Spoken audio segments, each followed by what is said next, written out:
Hi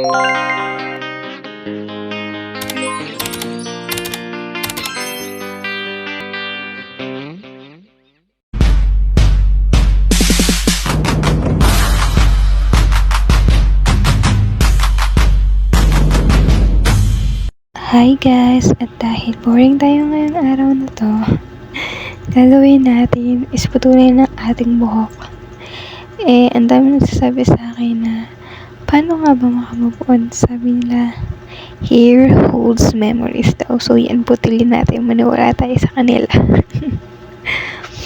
So yun guys, medyo nag-aalanganin pa ako dito kung pupulin ko ba talaga siya or hindi. Kasi masyadong maiksi kung puputulin ko na kasi pinutol ko na to last week, kaya nag-isip tayo. So kaya lang magputol guys, itatali lang natin yung buhok natin kung hanggang saan yung gusto nating putol. So yan, hanggang sa tip-tip na yung puputulin ko.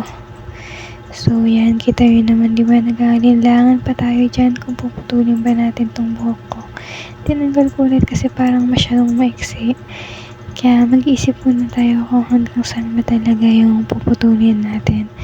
Dahil magulo yung buhay natin guys, try natin kung ano yung karapat-dapat na gupit para sa atin. So yan, kita yun naman, hindi ko pa ginugupitan dahil masyado akong nahihirapan. So yan, try na natin ikat. Yan, ganyan lang, tali niyo yung buhok nyo, then once ikat nyo na guys. Yan, hindi ko kasi talaga kaya kasi parang maiksi na masyado, ganun. So yan, tinakaman pa ako yung kung pwede ko maging bagay ba sa akin yung gupit ko or hindi. So yan guys, pinagupit na natin, masyadong nakakaba. Nagupit na natin guys, kakaba diba? Yan, nakita nyo naman guys, gupit na natin siya. So ayusin lang natin para pantay. Yan, kita nyo naman, ganun lang magupit kadali guys. Punin nyo lang yung mga buhok nyo para makita nyo yung result mamaya. Tingnan natin kung bagay bang mixing buhok sa atin or hindi. So yan guys, gupit-gupit muna hanggang sa maging maayos.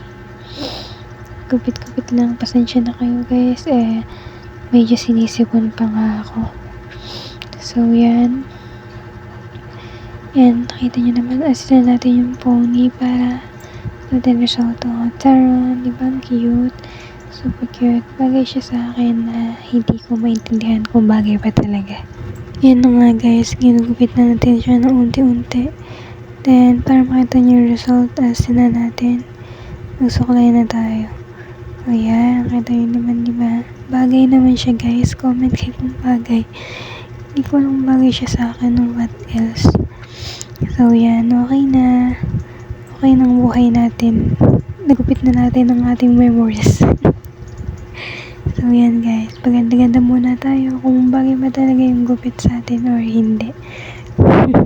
So yun lang guys, maraming salamat sa panonood. God bless you, bye bye. Kayo lang naman na magpapasumo ng dito ay pero nakaimik si Eric. Pero nakaimik si Eric.